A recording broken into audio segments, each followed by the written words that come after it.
All right, we are live. Hi, everybody. Welcome to the Phys Ed Summit. If this is your first session, welcome. If this is your whatever number session, welcome back. Thank you for continuing with us and joining us. As you can see, if you saw any of my sessions prior to, this wall was blank. I went and got some bookshelves today, so trying to look all academic and important with this background. So just a couple of housekeeping items before we get going with this session. If there are any tech issues for any reason whatsoever, if for some reason the video stops or things are cutting in and out, we will be doing some troubleshooting in the background. Just be patient with us. We'll make sure that we have all the links in the Tozzle. Now, if you're watching this on YouTube and not in the Tozzle and have no idea what the Tozzle is or what I'm talking about, go to www.physedagogy.com/Phys Ed Summit.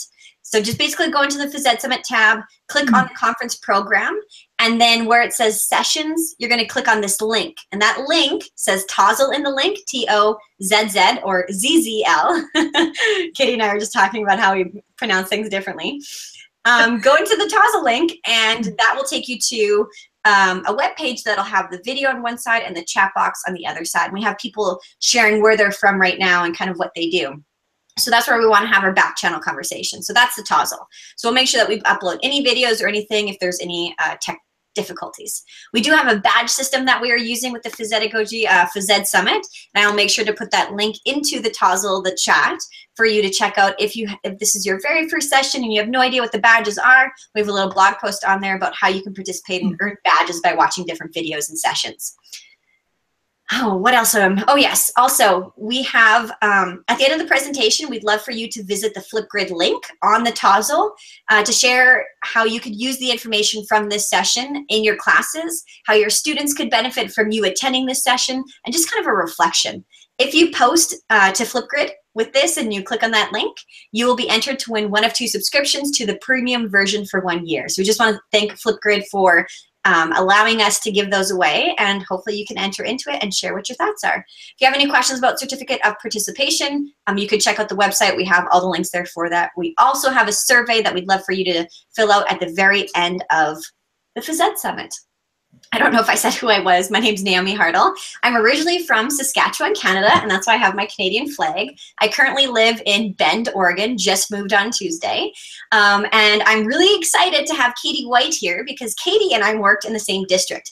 Katie was basically our curriculum guru, and anytime I needed help with anything, because I taught math and health and PE and science and a little bit of everything, Katie actually helped me do a complete overhaul on my math class. And I was bored teaching Math 9 and Math 10, and I knew if I'm bored as an educator, my students are probably just like wanting to get the heck out of there. So I remember sitting down with Katie. She came, we were sitting in the staff room and just overhauling everything. And I was really excited about the process of assessment and pre-assessment and what that was going to look like. So I'm really excited to have Katie here.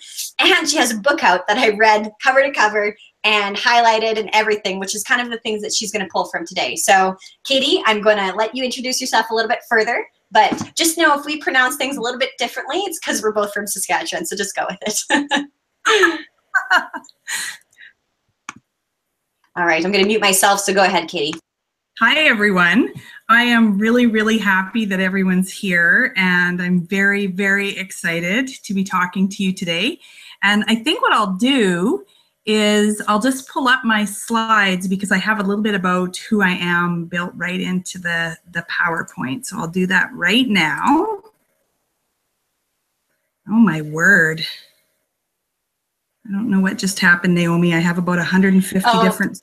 Yeah, I call that tunnel vision. So if you just go onto a different screen, that won't happen. Okay. Yeah, it always happens. I don't know. So what do I click? So just click. There we are. Yep. And then just click on your presentation. Okay. So can everybody see this? No, we just see you right now. I think you might have pressed the escape button on it. That's okay. Yeah, no worries. Okay, let's try again. Adam was just telling me how I talk really fast, so it's okay, we got time. I saved us some time on how fast I talked, in case we had any issues. Okay, so how about now? Yes, yep, and then if you want to make that full screen, that'd be perfect. Yeah, okay, cool. Yeah, you're good. Okay. So what I'm going to be talking about today is assessment, and assessment can be one of those dirty words in education, but my goal today is to try and present a perspective on assessment that is much more open-ended, fluid, and something that can really support student engagement and support teachers' needs to gather evidence about where students are without it becoming an overly mechanical process. So I'll tell you a little bit about who I am. As Naomi said, I'm still currently a coordinator of learning for the Northeast School Division in Northern Saskatchewan. And I also, my other, what feels like full-time job is I'm an assessment associate with the Assessment Center for Solution Tree. And so I spend quite a bit of time, including the last 6 weeks, traveling around North America, talking to teachers about assessment. I'm an educational consultant and an author, as Naomi has very nicely said. And I'm an art teacher. I was a principal at one time of a kindergarten through 6th grade school, and then a vice principal of a 6th grade through 12th grade school. I was a DI facilitator, coach, and I've taught every single grade, pre-kindergarten through adult. What you're going to notice is not on there is phys ed instructor. So I want to be totally honest about that. I have taught performance-based subjects like art, of course, and I was one of those elementary school teachers who ended up teaching phys ed every now and then without feeling the least bit qualified to do so. So I kind of come at it from the lens of performance-based learning, and also the idea that there are many teachers out there who are teaching physical education, health education, who maybe don't feel as confident as they could in doing that work. So this is what I'd like to talk about today. I have 3 sort of outcomes for this session. The first question I'd like us to think about is, how do I know students have learned it and can do it? So the use of assessment in a performance-based environment. And how can I be sure my assessment is connected to my goals? So I'll talk more about that and my own experience with that not being the case. And then how do I invite or not invite learners to invest in their own learning through my use of assessment? Of the session really is when we look at assessment design through the eyes of the learner, we can increase their achievement, their independence, and their investment all at the same time. And that's not to say that we don't need to look at assessment from a teaching perspective too, because that's our beautiful work. But I'm going to share with you today a process for thinking about outcomes or standards, whichever you're using, and targets within those, and how we can do that work through the eyes of learning, as opposed to like I mentioned before, that mechanical process of just generating targets and not really being sure what to do with them. So I thought we should start by talking about assessment and just making sure that we have a shared understanding, or the way I'm using it is the way that you're understanding how I'm using it.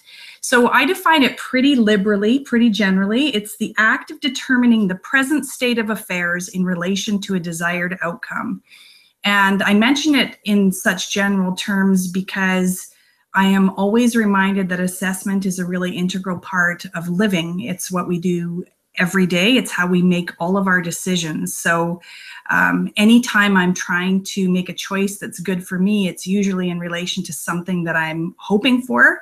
And when I assess where I am in relation to that, that's when I make good decisions for myself. So when we translate that into a school environment, we want to make sure that our students are clear about what we're trying to achieve. And like I say in my 3rd bullet there, it's best when they're invested in the desired outcome. So our goals for our students become their own goals, and they're part of the process of setting those goals.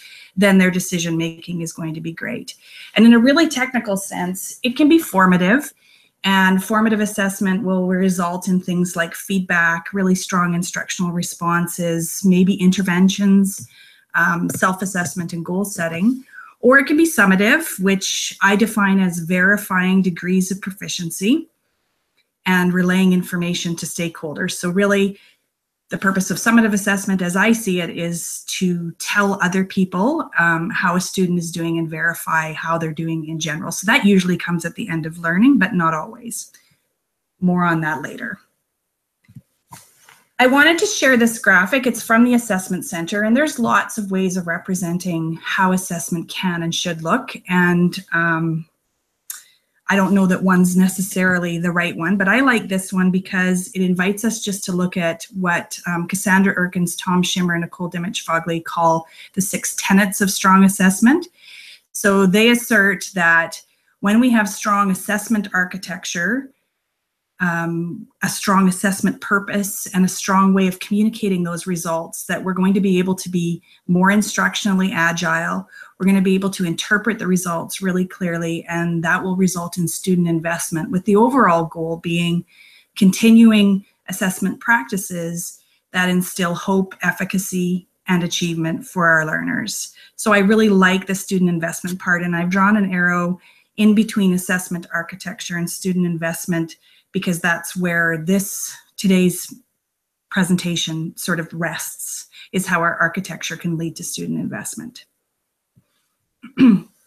Because I think we have a little bit of a problem in schools to some degree. I think we have a number of students who spend a lot of time in the compliance paradigm, doing what they're asked to do because they care about the teacher, or because they care about what their parents are going to think, or they care about their own success, but not in a really invested way. So they work through activities and processes and things that we invite them to do, with an outcome being high marks or avoiding trouble or those kinds of things. And what we really want to try to shift that to is a strong investment, so that really nice self-assessment flows out of that, really nice feedback sessions flow out of that. So the more a student buys into what we're doing, the better we're going to be able to engage in that really authentic assessment process that I mentioned in the beginning.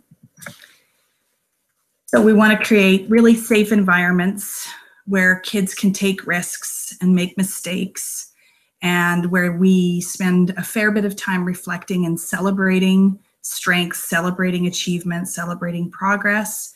And then in the end, we align the communication of assessment criteria. So what we're looking for from students as they're growing and developing proficiency is the same thing that students would be able to tell us they were trying to achieve. And it's the same thing that parents would understand we are hoping to achieve. So it's that alignment between what we do every day and what we report. And for the longest time, I certainly struggled with that alignment. Assessment was one of those things that I did after learning when I had to. I definitely did not understand how assessment can actually lead to really strong planning, really excellent instruction, great feedback, and engagement of students in their own learning. So I drew this graphic to kind of represent the hodgepodge that went through my mind about 15 years ago, when after 10 years of teaching, and that tells you I've been teaching for a really long time, I was really wrestling with my instruction. I wasn't feeling like I was getting the best out of students. And it was primarily, if I was going to admit it honestly, it was primarily because I wasn't sure all the time what I was trying to achieve. I was very activity oriented. I planned wonderful, exciting, engaging lessons. Students came in, we played games, we did great things. But I was never quite sure which skills I was developing, or which knowledge I was really developing into understanding. And so I knew I had to overhaul my instruction.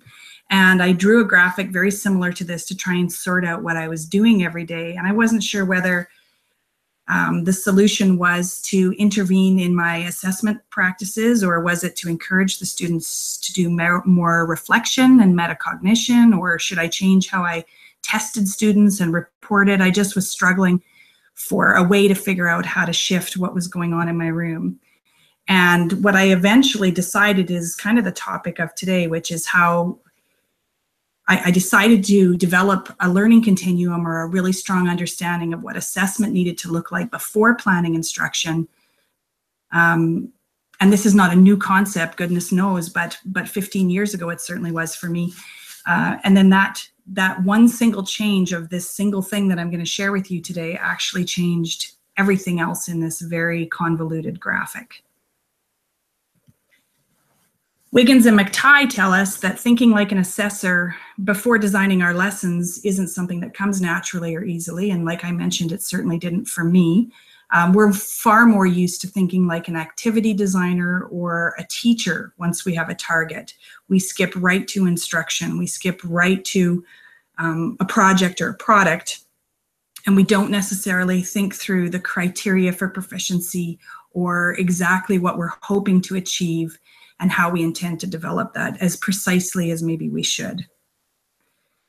What I know now is that when we're ready for the reality of our learning goals, those would be standards, outcomes, any kind of thing that we're trying to achieve. And when we're ready for the reality of our learners, who they are, what they bring to the learning environment, what their strengths are, we can create this learning environment that's proactive in its support for student needs as opposed to reactive. And proactive support, as we know, can stop misconceptions, errors, underdeveloped skills, misdeveloped skills far more quickly than when we're trying to intervene afterwards and manage, large groups of students who haven't reached the goals that we were hoping for. So I want to pause for a second and I want to introduce Olivia, and I'm hoping this video will work. It's just a minute and a half of a little person.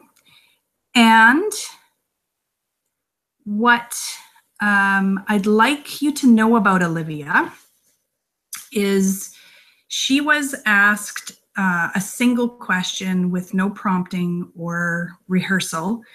The question she was asked specifically was, what is a rubric? But what I'd like you to do while you're listening to Olivia is think about what this minute and a half clip tells you about Olivia as a learner, and then we're going to sort of unpack why it's exciting to hear children talk this way. So I'm going to give this a try. All right. There we go. Can we hear that? And Yes. Good. the teacher, or even sometimes you, reflect on a piece of work based on where you are and your understanding. So if I was at mostly meeting expectations with assistance, that would mean that I still have room for improvement to get to my grade level, and that I can do it, but I cannot do it on my own yet. So I could use some help with that. And if I'm on not yet meeting expectations, that means that I need to ask questions to help me understand, and I need to better understand the text or topic or whatever it is. And then if I'm at meeting expectations, that means that I'm at grade level and I know and I can understand at my grade level. And exceeding expectations gives me a chance to exceed my grade level, and it gives me a chance to better understand and showcase what I know rather than this. So sometimes on tests, my teacher gives me, or like all the students, a question that says exceeding expectations. And so if you answer that question and it shows that you understand, then you can get to exceeding. So that's very good.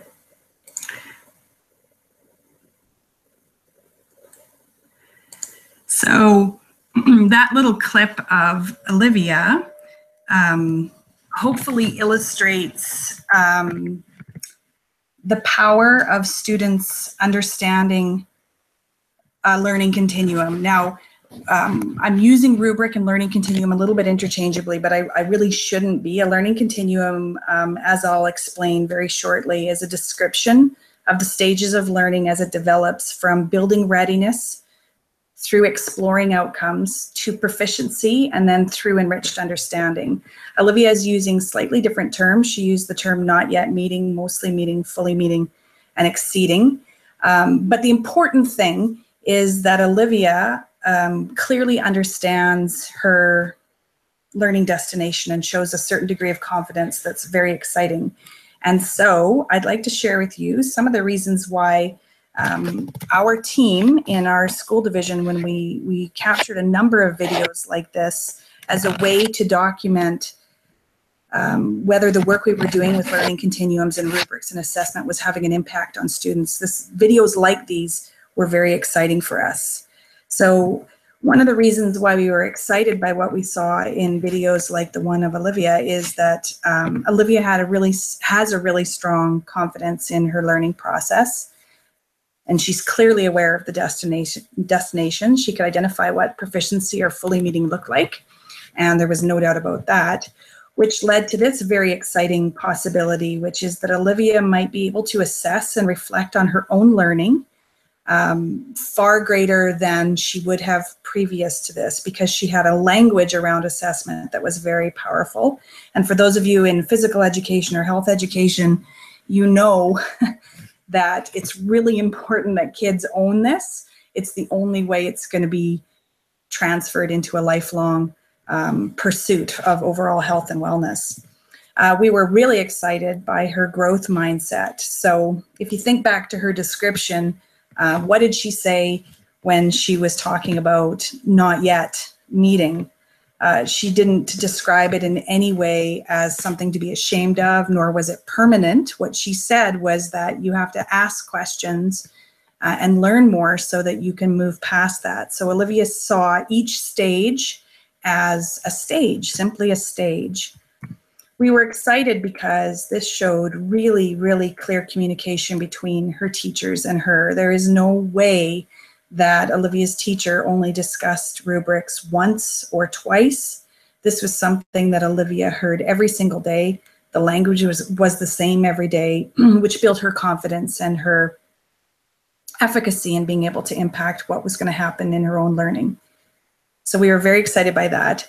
And we were really most excited by this internalization by not only the teachers, which was the work we were doing, and it's the work that I'm proposing that we do, but by the learner. So what we were trying to accomplish in having students be impacted by richer, more thorough assessment was actually happening.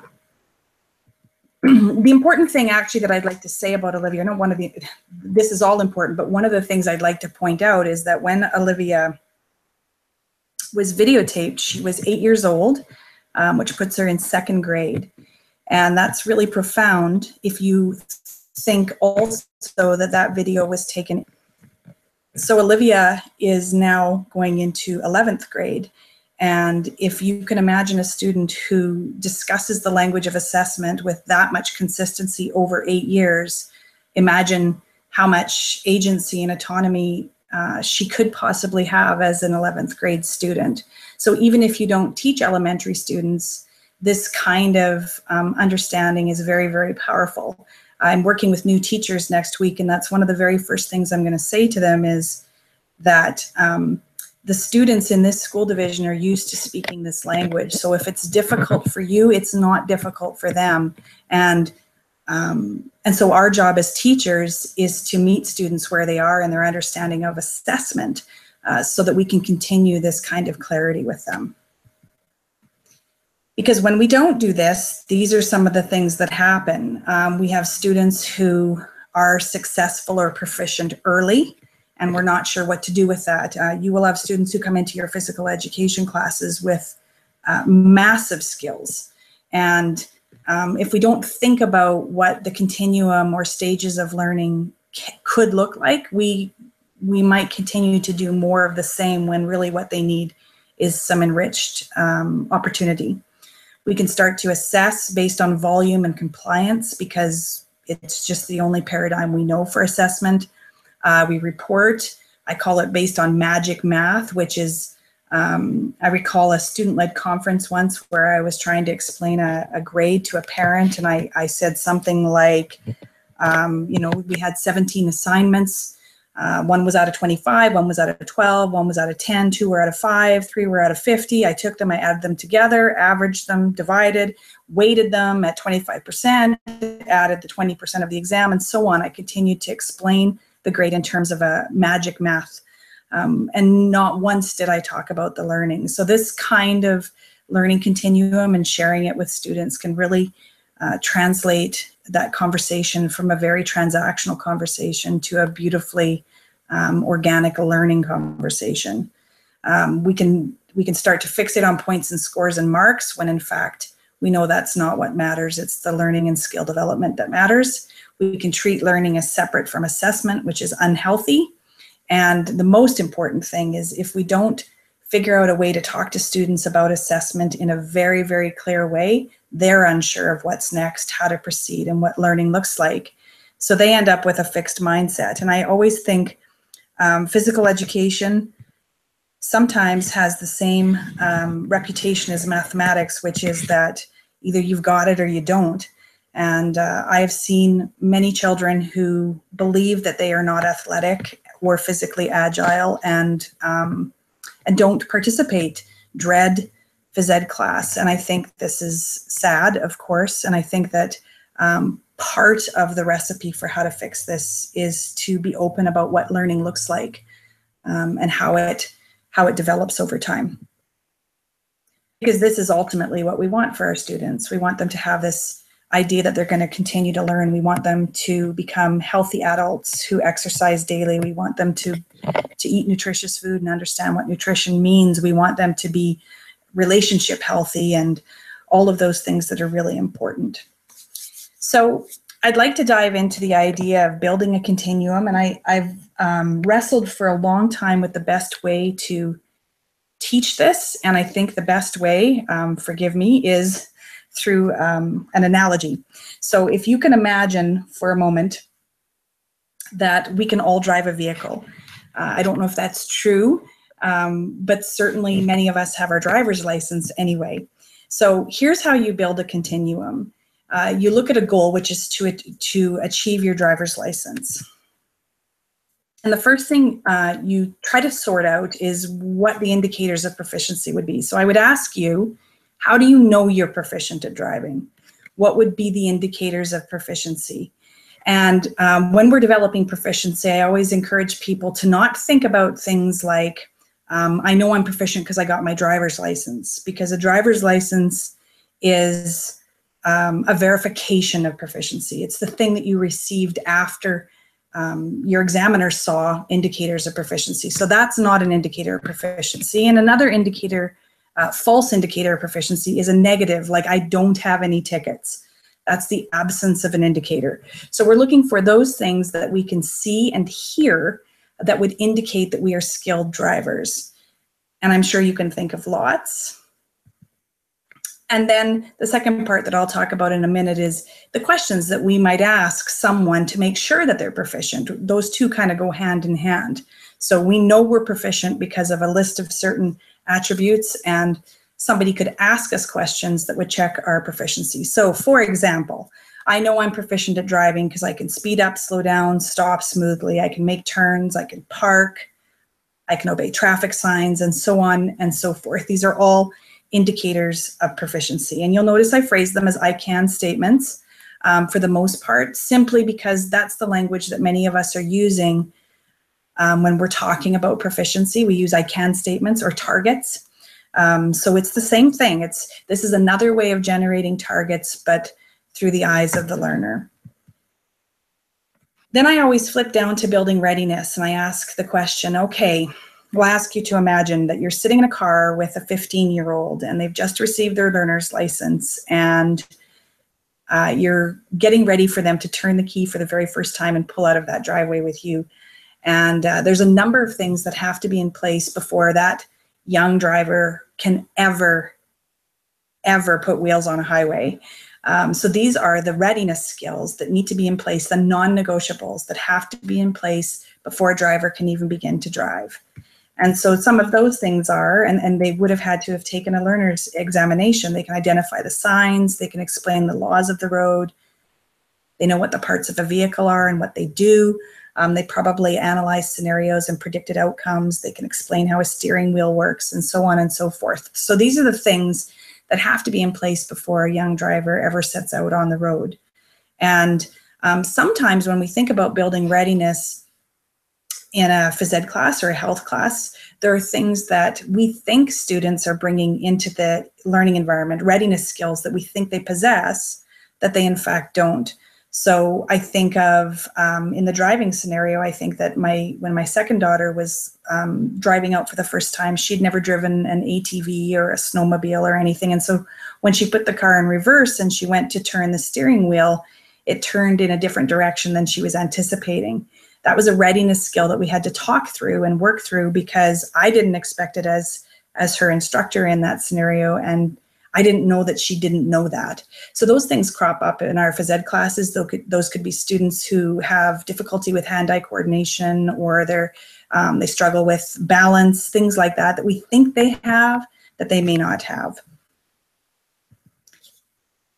Then in between readiness and proficiency is this big long stage called exploring and practicing. And so this is where your learners, they've taken their first trip out on the highway, all the things they do to practice to get ready for that test day. And these skills are vast, and I've only listed a few. You're going to have students who practice making turns, they practice parking, shoulder checking, all of those wonderful things that help them develop the skills that they need in order to be proficient. And then the last thing that I'd like to invite you to think about right now is enrichment, because I think this is a stage of learning that we don't always give enough attention to, particularly when you have students who reach proficiency early. It's just tough to know what to do with those kids sometimes. So the question I would ask you is, if you were a proficient driver, imagine that instead of having to go to work or do something tomorrow, you had 5 hours to get even better at driving. You could do anything you wanted to further develop your proficiency. What kinds of things might you do with that gift of time?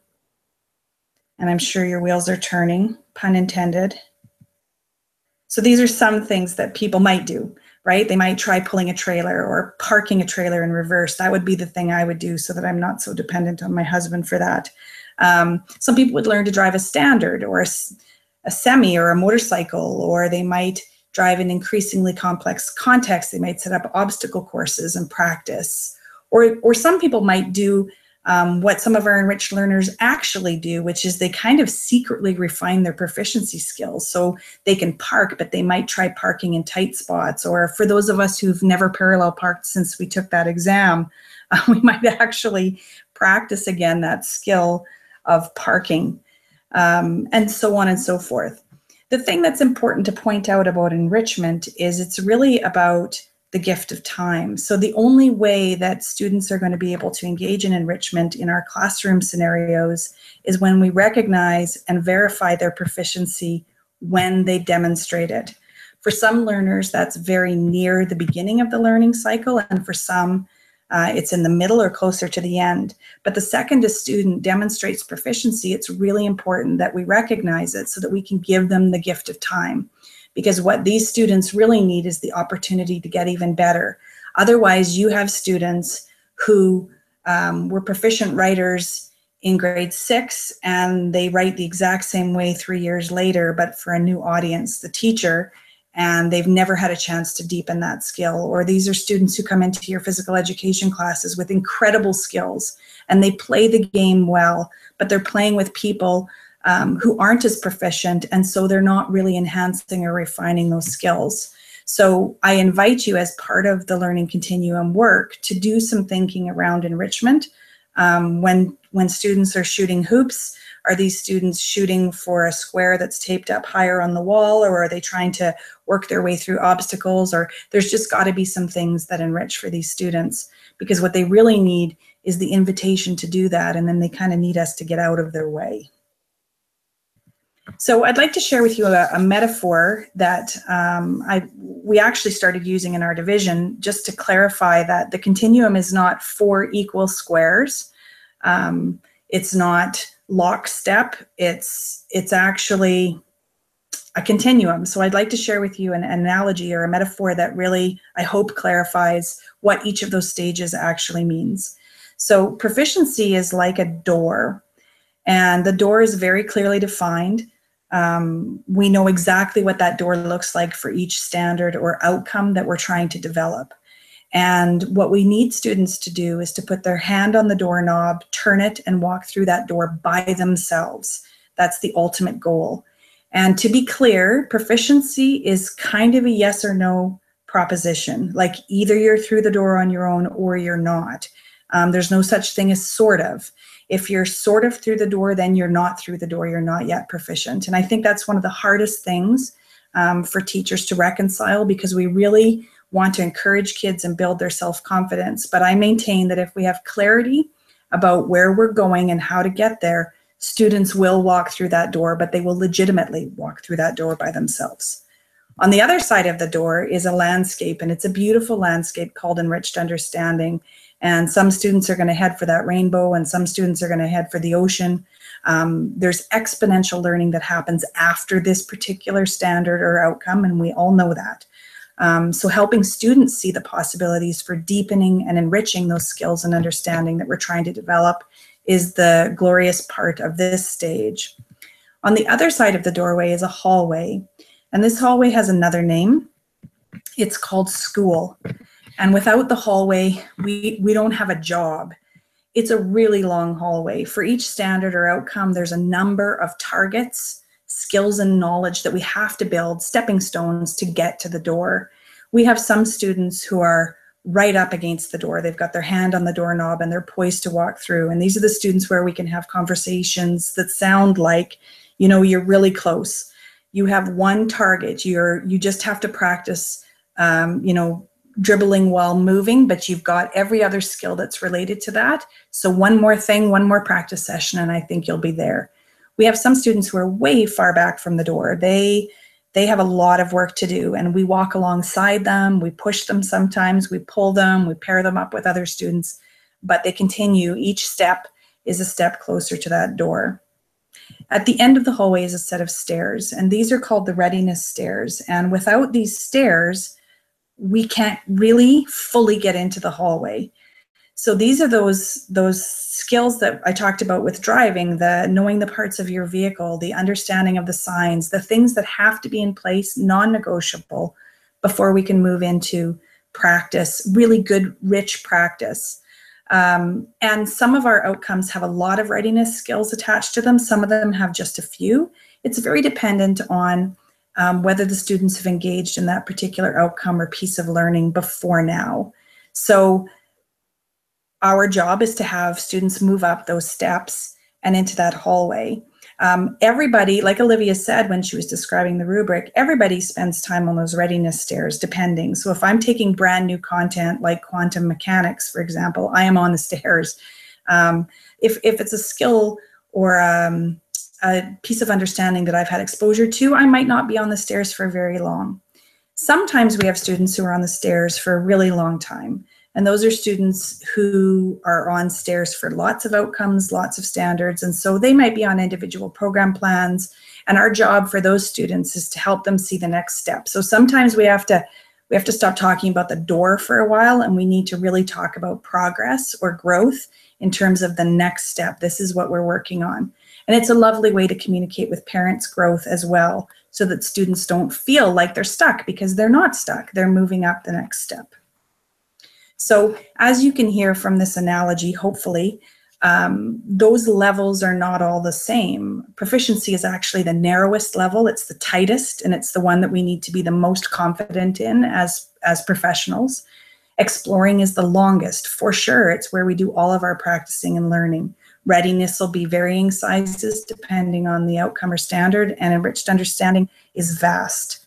So hopefully that helps explain the continuum in a way that makes sense. Here's how this could transfer to your planning and your assessment plans in your phys ed and health classes. Is proficiency, if you look at that second row, is where we're going to design our summative assessment. So once we have clarity about our outcome or standard and the indicators within that, we can design our summative assessment around that. And what you're going to notice is I'm taking kind of a firm stance on the idea that the readiness indicators don't belong on a summative assessment. Those are non-negotiable precursor skills and knowledge that have to be in place. Instead, what we're looking for are those indicators of proficiency. And so if I go back to my driving analogy, I'm clicking very quickly, but you'll see that these kinds of proficiency indicators are what are on a driving exam. We're not checking on their final exam, we're not checking whether they can identify traffic signs. We're checking to see that they actually apply that knowledge by obeying the traffic signs. We're not checking to make sure that they know parts of the vehicle. We're watching to make sure that they can apply using parts of the vehicle to drive efficiently and effectively. So there is a difference between building proficiency, and building readiness, and it's the proficiency indicators that really belong on the exam. This is also where we're getting our reporting ideas. Sometimes students, we think that they're ready to be summatively assessed and they're not, so we invite redemonstration. They have to play the game again, and we got to watch them and videotape them again. Going down to building readiness, these indicators, once you've identified them, are where we can generate a pre-assessment.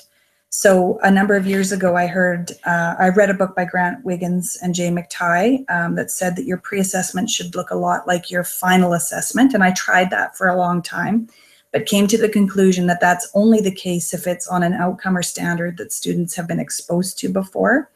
Otherwise, their confidence can be pretty shattered. So another way to do a really strong pre-assessment as a teacher is to look at those readiness indicators and design an activity or a game or something, videotape it, or it can be a written assessment that helps us ascertain their vocabulary, their basic concept development and skill development in those areas of readiness. So that could be where we get our pre-assessment from. In the exploring stage, that's where we're going to design our formative assessments. So each of those indicators within exploring become a formative assessment potential, where we check on those each day through checklists, quick videotapes, journaling, conferencing. There's all kinds of ways that we can check, offer feedback. We may have to differentiate depending on what we find out. And this is when students are really deeply engaged in self-assessment.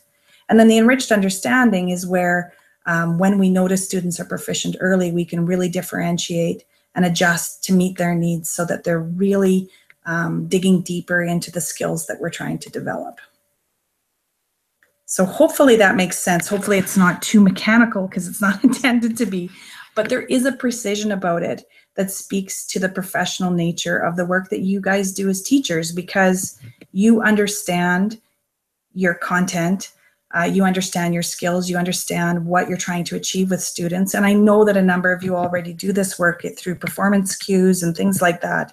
It's just articulating it really clearly so that students can see it as well. So they understand that on the targets within exploring, they've achieved 5 out of 7 of them, that they're developing this next one and their goals are centered around that. Your instruction is centered around that work. So it's just a very precise but fluid way of talking about learning with students. Hey, Katie. Here's, oh, yep. Sorry, I just want to let you know well, Pacific time, it's 7:43. So you have about 17 minutes until the end of the hour. Okay, I'm totally going to finish. Yeah, no, you're good. You're good. I just wanted to give you a time. No, I did ask you to do that. I appreciate it. So I wanted to check a couple of these in here. Naomi's going to help me load this up into the Tozzle page so that you can have a look at this a little bit more deeply. But this is an example of a way that we might go about designing a continuum for students who, like let's say we're trying to develop strategic play during net games. So the question we would ask ourselves is, what are the indicators of proficiency of strategic play? Like, what would we see? What would we hear? And being really tangible about those indicators. So it's not a loose thing. It's a pretty tight thing that we're looking for. And if we have teachers out there who are not confident in the area of phys ed, like I was, this is lovely work to do with somebody who is. So it's a beautiful collaborative opportunity. I certainly, if I was teaching phys ed now, would get together with some of my very good friends who know what they're doing, and we would talk through this. It would be very helpful for me as a new teacher to understand those readiness vocabulary, what we need to practice, how am I going to know when kids are there, and what do I do for those kids who get there early. So that's just one example. So I wanted to show an example of a way that one of our teachers in our division used the continuum to develop a rubric, which is slightly different. So he took the proficiency indicators and expanded. It looks a lot like the language is the same, but what I want to draw your attention to is he used the continuum to develop questions that he put in each of those stages to help further what they needed. So in the building readiness, he asks, why do games have boundaries, rules, and other restrictions? Like, what's the point of that? Who's responsible for making sure rules are followed? And those kinds of questions that would sort of initiate thinking by students.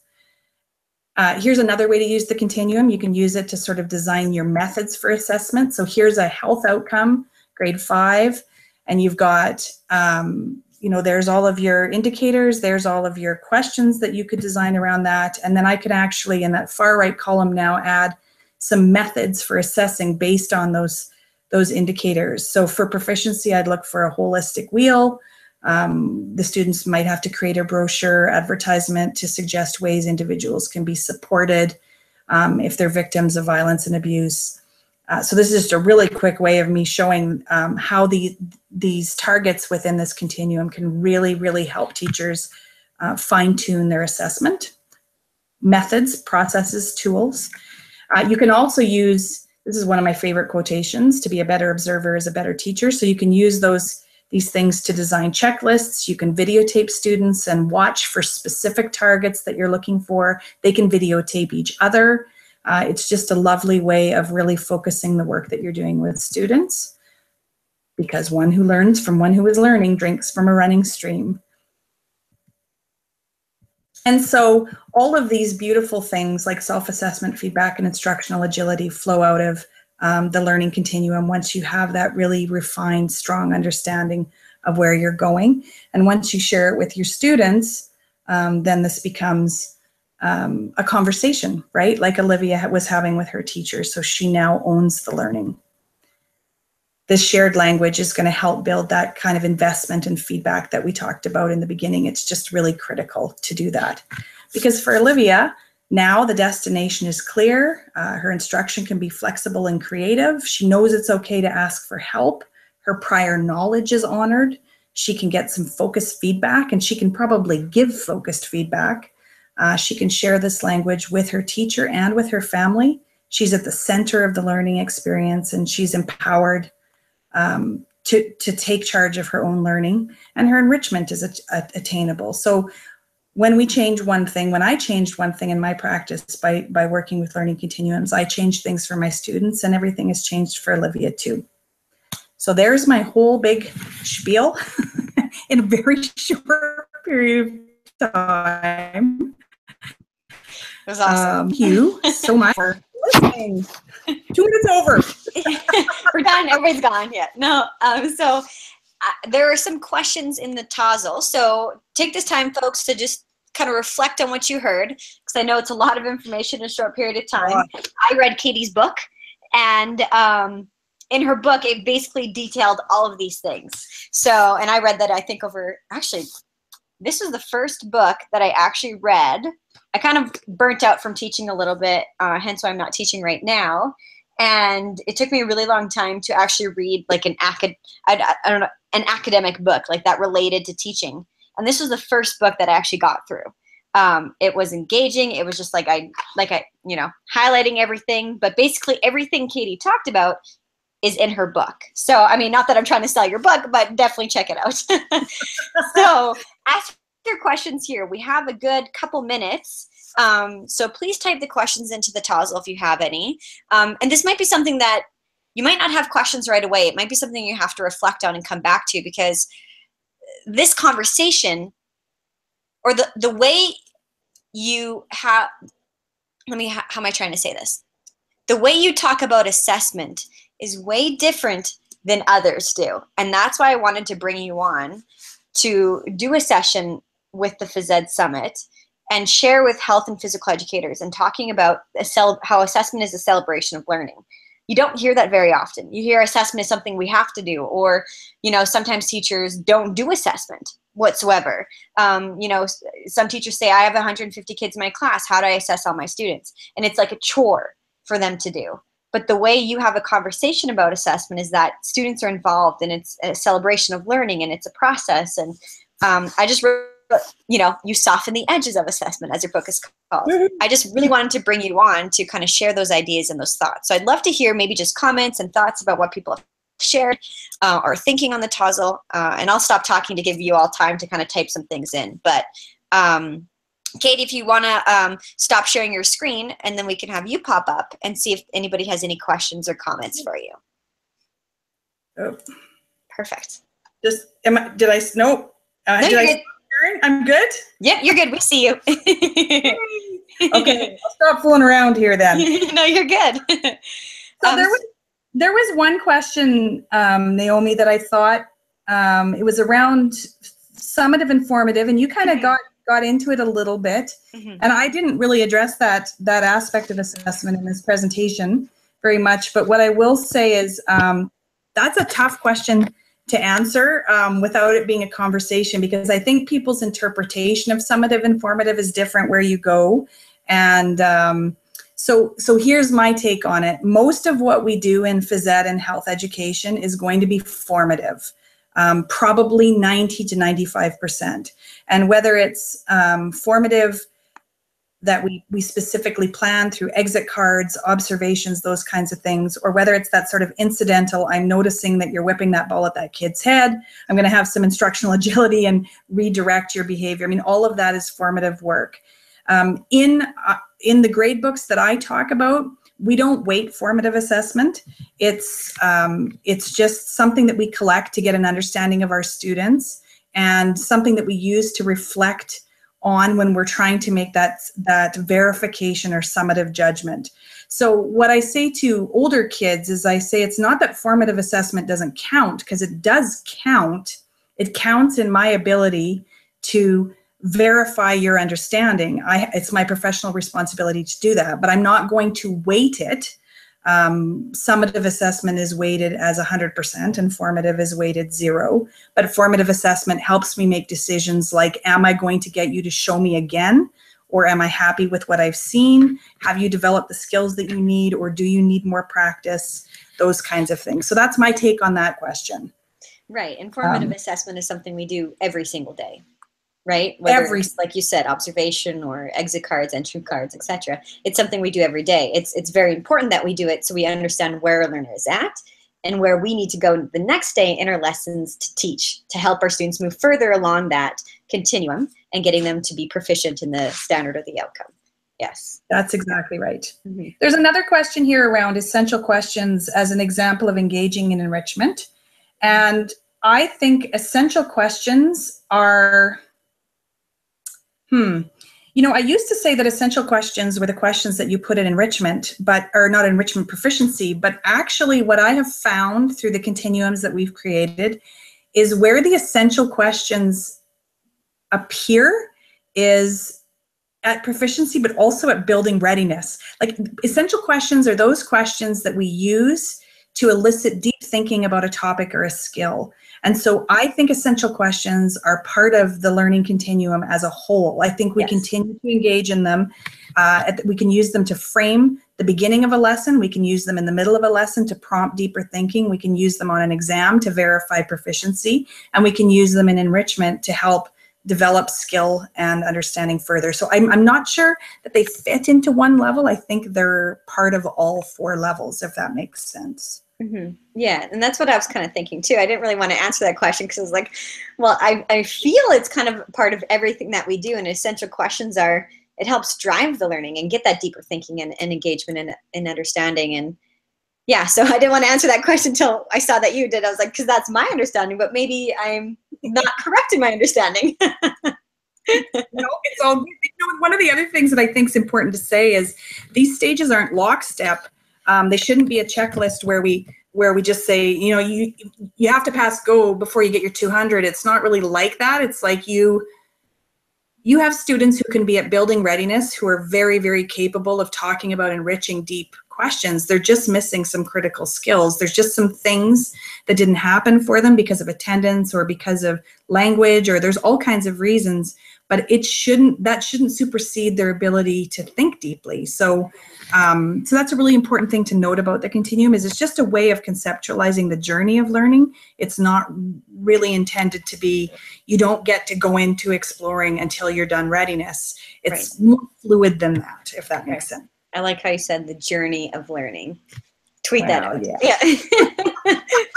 Yeah, I mean, like, again, I'm going to go back to the book because there's so many things that you said that I highlighted. And I was like, oh, and it's just the language you use around assessment. And I said that before, and I'm going to say it again. But just, you know, how it's a positive thing. Because when I was teaching assessment, I felt was such, you know, like I said, it was a chore that I had to do. And it was something that it was like, this is the thing I feel like I'm doing the worst at. And it was such a negative thing. And I think that came across to my students, is that it's such a negative aspect. But, assessment is part of the learning process, right? It's celebration of the learning piece, and it's a journey. That's and, learning is a journey. And I think if we can use that language with our students, it builds that environment and that positive community with our students where they're not afraid to fail. Or I know somebody had asked a question about, or made a comment about, maybe kids not wanting to pose deeper questions or ask those questions because they're scared that they're not going to know it. But you talk about the building readiness phase, right? And I loved how you use that language because, I know, because I taught in the same school division, right? And we use not yet. For me, it's kind of like, that's not always, I love the language of building readiness because it's a celebration that it's awesome that you're here and that you're building it. You're going to get there. Whereas not yet, it's like, there's almost like a hard line. I don't know. Yeah, it's the language.